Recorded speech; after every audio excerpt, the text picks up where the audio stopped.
Welcome back. Episode, what is it?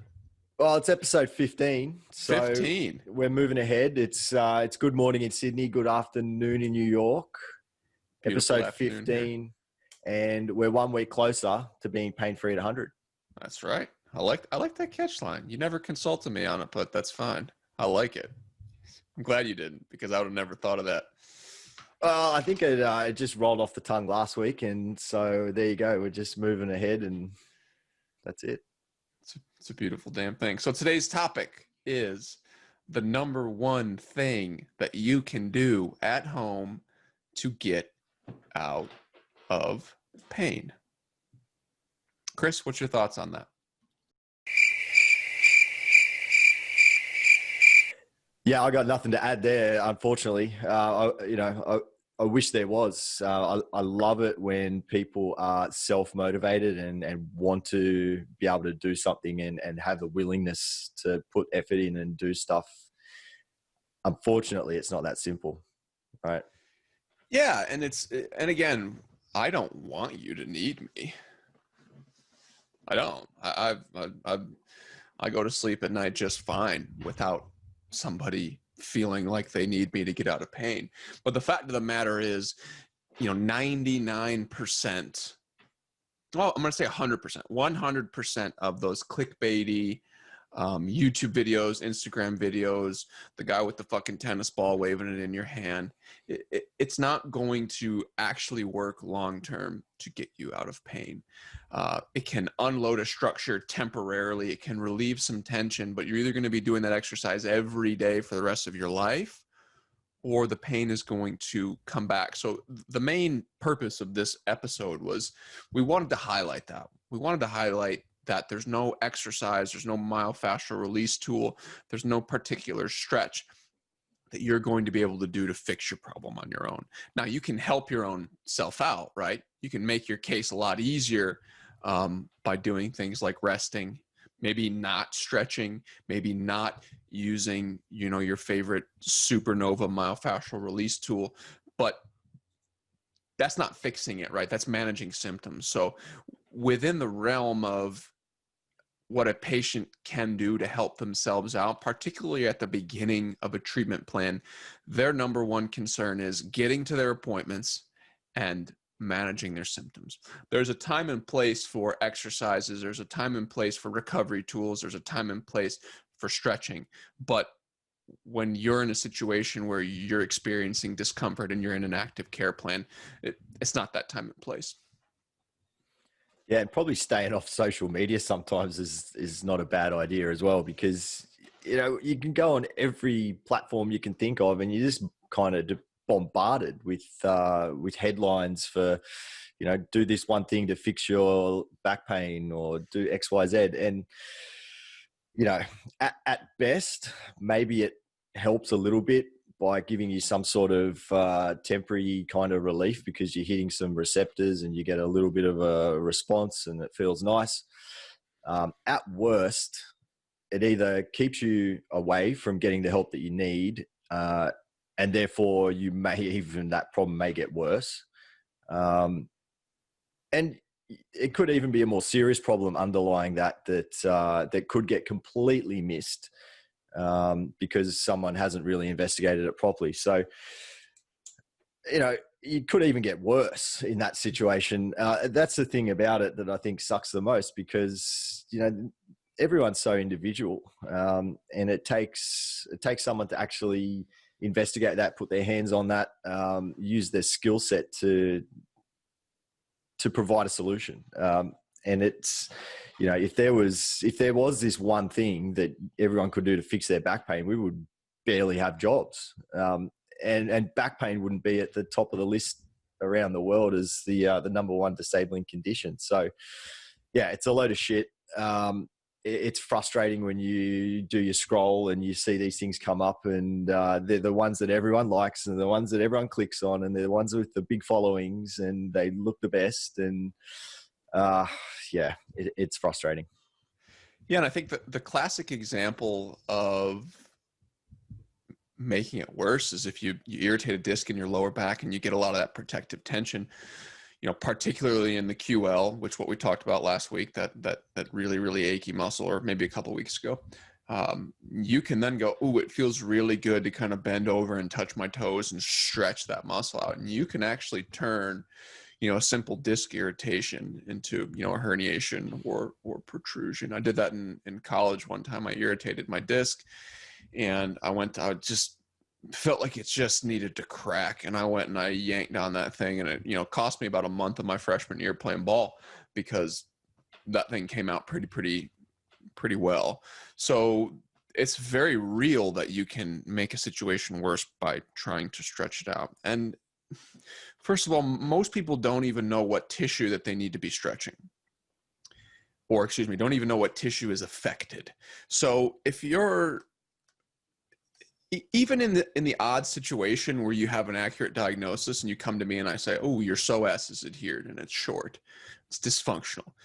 Even on the off chance that you've gotten that diagnosis, right, you're going to go home and try to stretch it, and you're not going to get any permanent relief. So it's like, not only the stretching, most people don't even stretch the right tissue, but even if you do, it's not going to actually help. So it's just one of those situations where, how many people are doing pigeon poses and trying to stretch in the wall and trying to do all this crazy stuff and sitting at the bottom of the squat. And it's like, you don't even know your problem. So you're going to try to stretch it. And even if you did know your problem, stretching, that's not the point of the treatment plan that you're at. If you have active pain, right? You have to come to me or you or any other provider that's worth their weight in anything for them to be like, now you can stretch, right? The thing that I have to do most with patients, outside of, hey, don't do CrossFit, hey, let's lay off the Peloton, let's stop running, is say, stop doing yoga, right? Like, yoga is sneaky destructive when it comes to your joints. And if you think about it, right, let's reduce what yoga is.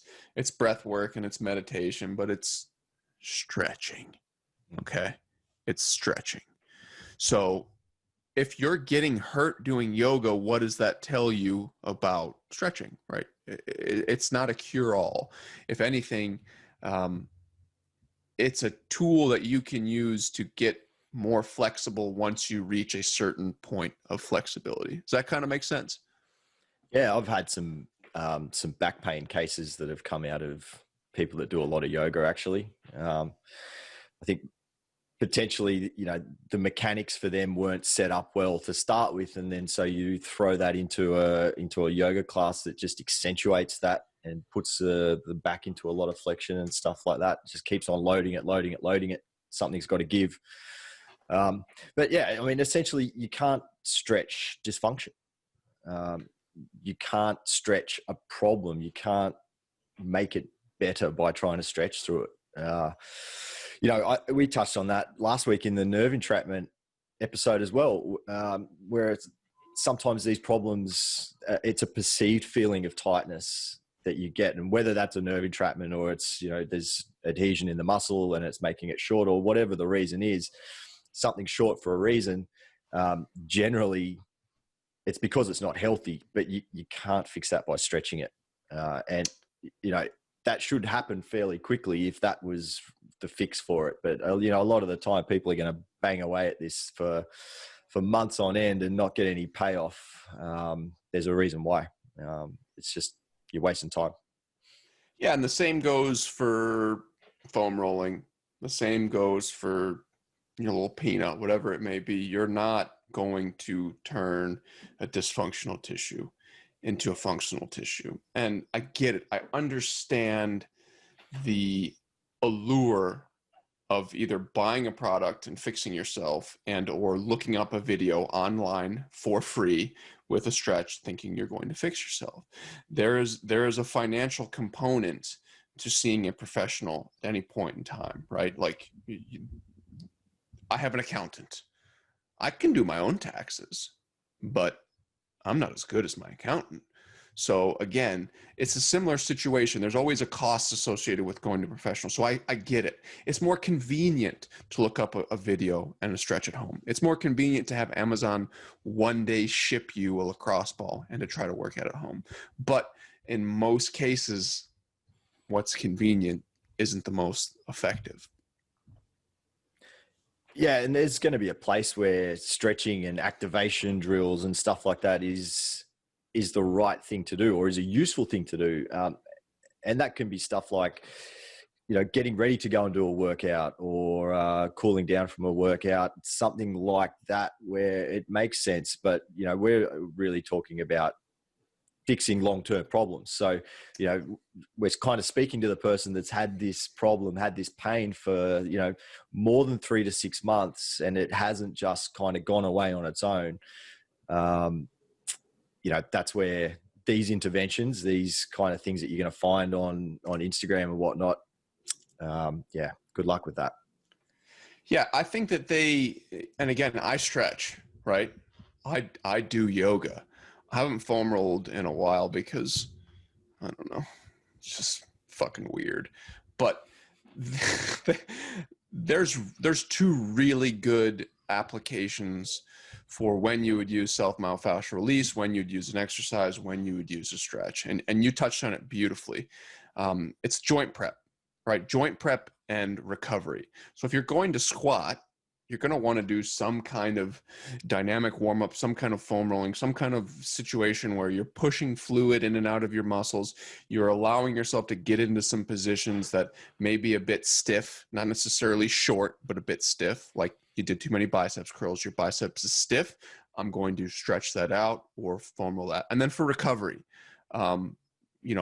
post-workout stretching, modulating the nervous system, getting everything to kind of calm down a few steps so that you can actually recover. So that's like kind of one really good example for it. So joint prep and recovery. The other example is if you need specific flexibility that exceeds the normal flexibility requirements for human beings. So I'm going to try to give a really clear example for this because I think it's going to make a lot of sense to people. Your straight leg raise should be 90 degrees. Okay, fair enough. We've touched on this in the past before. So if you're at 60 degrees, right, that's dysfunctional. There's no stretch or situation or soft tissue tool that's going to get you from 90 degrees or 60 degrees to 90 degrees permanently. Right. So we're talking about hamstrings, right? Hamstring leg. It's laying on your back, straight leg, and then being able to raise that leg up with the knee extended to a position where it's like pointing up to the ceiling, essentially. Yeah, perpendicular to the ground. So to go from 60 to 90 permanently, you cannot do a stretch or soft tissue movement or anything like that on your own. Come to us, right? We assess everything. We remove some adhesion in your hamstring. We remove some adhesion in your sciatic nerve. Boom, we get you to 90.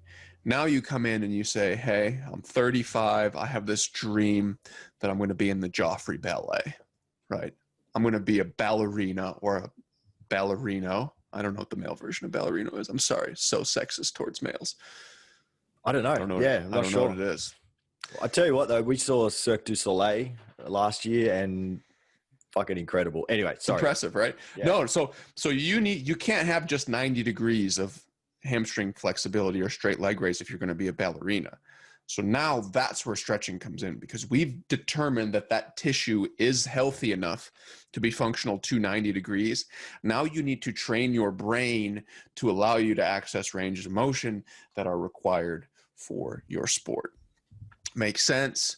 So in the meantime, if you're an individual with that 60-degree straight leg raise and you want to do some deadlifts from a riser, you want to do a little bit of lunge work, you want to do whatever, you can still do something like a sciatic nerve floss or a hamstring stretch in a very dynamic way, not like a hamstring stretch hold, to where it's like, okay, I want to prepare myself so that when I go into this workout, I give myself the best opportunity to not make it worse while I'm also going and get this checked out and getting it permanently improved. Yeah, you might be able to get into some positions by really pushing yourself, but the problem with that is going to be that you're going to start loading up other structures that shouldn't be getting loaded up. So, and that's just going to start heading towards that injury phase as well. But to be able to do this, what Mike's talking about, it's got to be done with good mechanics, and it needs to be done with control in that range of motion and strength in there as well. Otherwise, it's just not sustainable. And you need somebody like us to tell you what to do in a certain sense as well, right? You know, if you have a sciatic nerve entrapment, there's a big difference between nerve flossing and traditional touch your toes hamstring stretching, right? Nerve flossing will prepare your joints temporarily to get into a position that you could not get into before. So you're an elite level Olympic weightlifter and you've got a meet coming up. And for whatever reason, we haven't had the opportunity to get you to 60 degrees or 90 degrees of straight leg raise. I'm going to be able to tell you, hey, do a couple of these before your warm up, before you start getting hot, before you start working up a lather, and use that. But if you don't know what a sciatic nerve floss is, if you don't know it's your sciatic nerve and you think it's hamstring and you're hamstring stretching, it's not going to be good news for you. Yeah, we've both got a bit of a history with CrossFit, right? So I can't think of too many times I'd want to go into, what some of those workouts without having done some sort of movement prepping. Sure. Because it just makes you feel like you can get into those positions better. You know, at least you've spent some time opening up the hips and just feeling comfortable in that deep squat. Those sorts of things, just opening up the shoulders. You could come back the next day and check all those positions again without doing anything, and you're going to be back where you started. You're not making any permanent change, but it's just putting some temporary range of motion in there so that when you're ready to go and start moving towards taking the loads that you want to move in that workout, you're ready to go. So yeah, huge place for it. But it has to have its own place. It's not like, going home and trying to fix a long-term problem. Yeah, I forget what episodes of Star Wars it is. I don't know who is it. Is it fucking Obi-Wan Kenobi when he's like, "These aren't the droids you're looking for."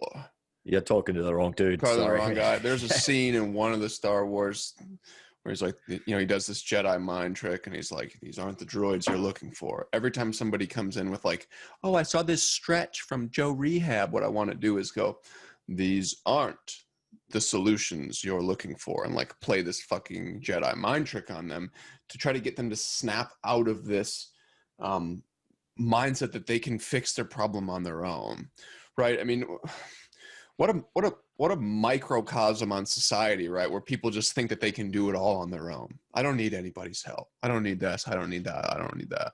Right? A microcosm of the dysfunction of society is just manifesting itself in an individual's desire to try and fix everything that they have on their own. But you need people. Look, it makes you wonder with some of these Instagrammers and YouTubers and whatnot that, they have huge followings. Some of these guys, I think that guy you mentioned just before, I haven't seen it for a long time, but dude, he had a big following. Was that the guy that tosses the tennis ball? Yeah, he tosses the tennis ball as like his gimmick. So these guys know what they need to do. They know what people are interested in. They know how to cut these things up so that they get enough views and they get enough followers and all that sort of thing. But I'd be curious to know, do they actually think that they are putting really good information out into the world? Because most of these guys are health professionals as well, right? So what happens when, they're promoting themselves and they're obviously doing a pretty good job in a sense, but what happens when someone comes into their practice? So they fucking throw them a tennis ball and say, "All right, come over here and sit on this." Like, I don't know. I don't know either. I'm on his page right now. He's got 1.3 million followers. And the latest post was how to perform the world's greatest stretch. 3 stretches you need to do if you sit a lot. I mean, that one's kind of legit. Because if you do sit a lot and you don't have pain, there may not be dysfunction. Second greatest stretch. I mean, I guess he's not on here. He's not necessarily on here saying that he's going to get you out of pain, which I respect him for that, right? It's one of those things where he's just telling you stretches. I don't think, let's look into one of his posts and see if he's like actually suggesting. Yeah. So good on this guy, because he's not actually saying, "Oh, if you have elbow pain, try this stretch."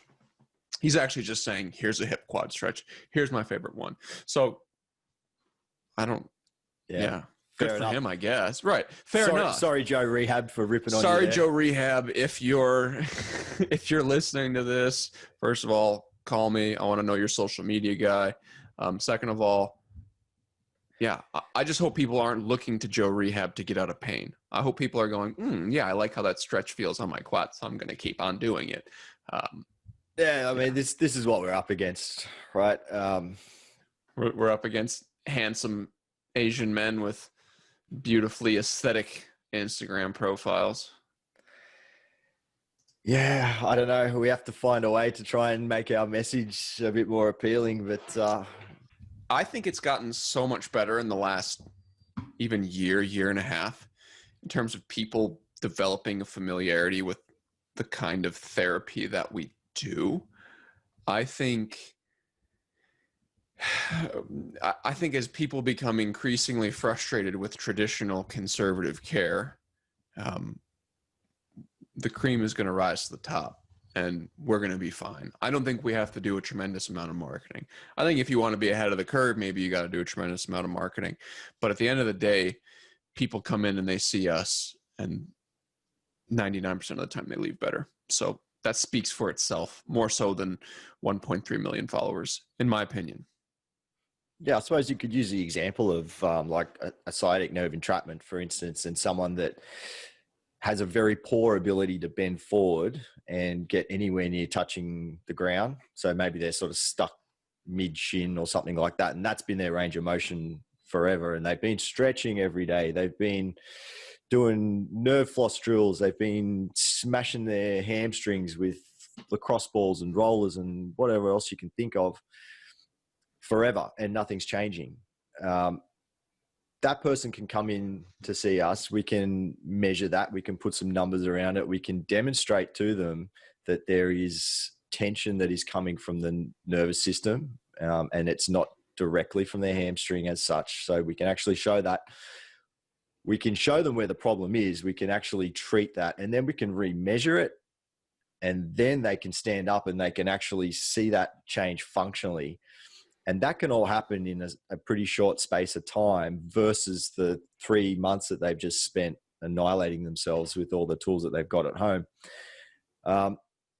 It's hard to, I guess, package that up to someone in a 30-second Instagram clip and make that connection. But, when you do that clinically and you explain that to someone and they put the points together and make those connections, and you see that it all makes sense. Yeah.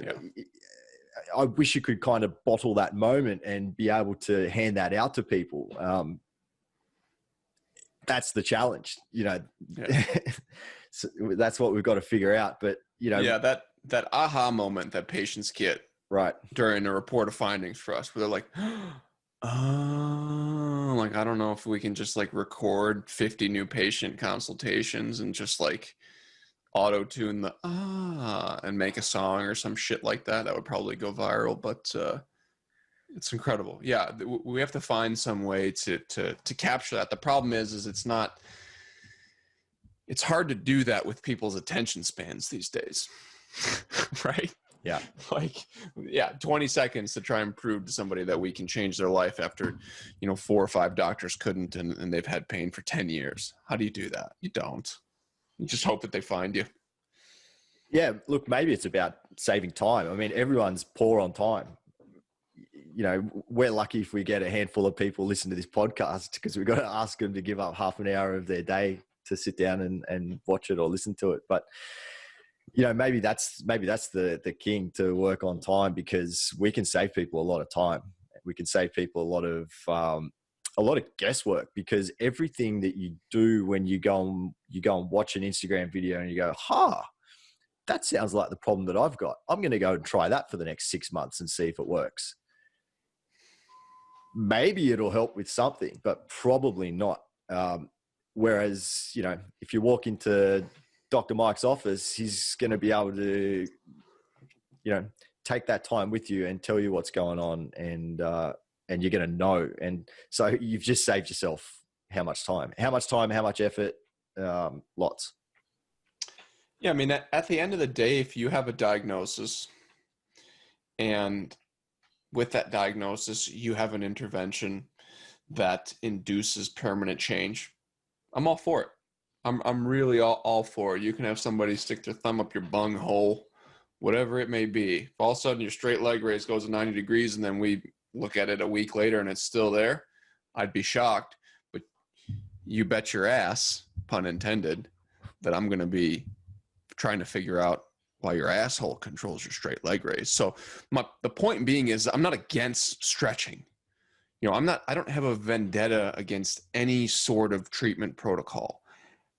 If it works and it's effective and it's safe and it's permanent, I will do it. The fact of the matter is those types of interventions are few and far between, right? Like surgery is an intervention that in some cases is effective, relatively safe, not as safe as some things, but and relatively permanent, right? Surgery is an effective intervention in some cases. I don't do surgery. I don't. But it's still fucking effective, right? Just like metformin's effective and statins are effective to a certain degree, right? Within the grand scheme of an entire treatment protocol. Healthy diet, effective, permanent, if you can sustain it, right? A good healthy diet is sustainable and safe.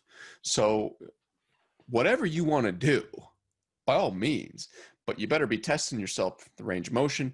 You better be understanding exactly what's going on, and you better be ready for the consequences if any of those things are incorrect. And even if you are correct, you have to be ready for the time investment that it's going to take relative to the time and money investment that it would take had you seen a professional. And we do give people home advice and prescription of exercise and what to do, what not to do, load management, these things. But it's part of a plan. And, you know, so if you go back and listen to, I think it's episode 12 of the rehab episode, it's about when to use it at the right time. And it's got to be the right prescription for that person. So it's got to be the right variation of the exercise. It's got to be the right number of sets, the right number of reps. It's all got to be appropriate to that person at that point in time. And, if that just comes out as a blanket Instagram video, it's not specific enough, and it needs to be specific. So value as a listener, I want you to value what you're spending your attention points on effectively. And just understand that every time you scroll past a video that's like the one stretch for lower back pain, you're saving yourself your attention points, and you're ultimately going to save your musculoskeletal health in the long run. So be very, very concerned and be very, very protective of that attention. Yeah. And if you do see something that you want to use for your problem, and you're not sure if this is good for me, flick it through. Yeah. Well, I'm happy to answer any questions for you. I'm not that big of an asshole. I've got strong opinions on things, but I love talking to people. There you go. He's a people person now, Dr. Mike. I'm a man of the people. All right. Any final thoughts on episode 15? Thanks for joining us on this journey. Our estimated audience size is 6. So unless you got 5 moms, Chris, we're in good shape. Well, then we're actually growing. I think so. I think we are. We'll see what happens. I have fun. Very slow, but yeah, I'm having fun too. And I guess the point is that hopefully it hits the right person where they need to be hit at some point in time, and that's what it's all about. So we'll keep going. All right, my man. See you guys. We'll see you next week.